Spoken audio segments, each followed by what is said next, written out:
Family Secrets Uncovered.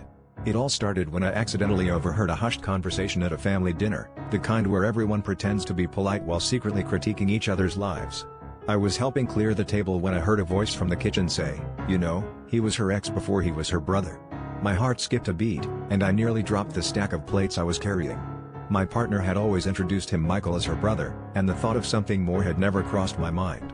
But hearing those words, suddenly, their closeness, the way they laughed at inside jokes, and the lingering glances all clicked into place with a sickening thud.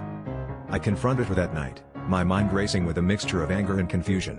She fumbled for words, trying to explain that it was a long time ago, that things were different now. She painted it as a harmless misdirection, something they did to keep the family peace after the breakup. But it became clear that everyone in the family knew, and I was the outsider, the one kept in the dark. The betrayal was palpable, and I couldn't shake the feeling that I was the punchline in some twisted family joke. Each time we visited, I wondered if they whispered about me behind closed doors, trading knowing smirks and half-hidden snickers.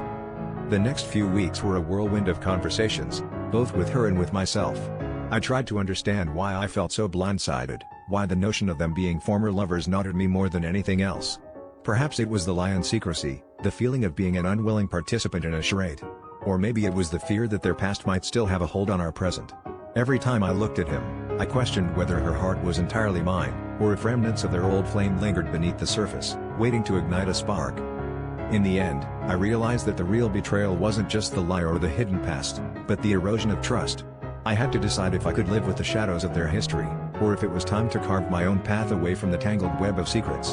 The hardest part was not the revelation itself, but acknowledging my own capacity for forgiveness when the very foundation of our relationship had been built on lies. As I packed my bags, I knew I was stepping away from more than just a relationship. I was leaving behind the version of myself that was willing to accept less than I deserved.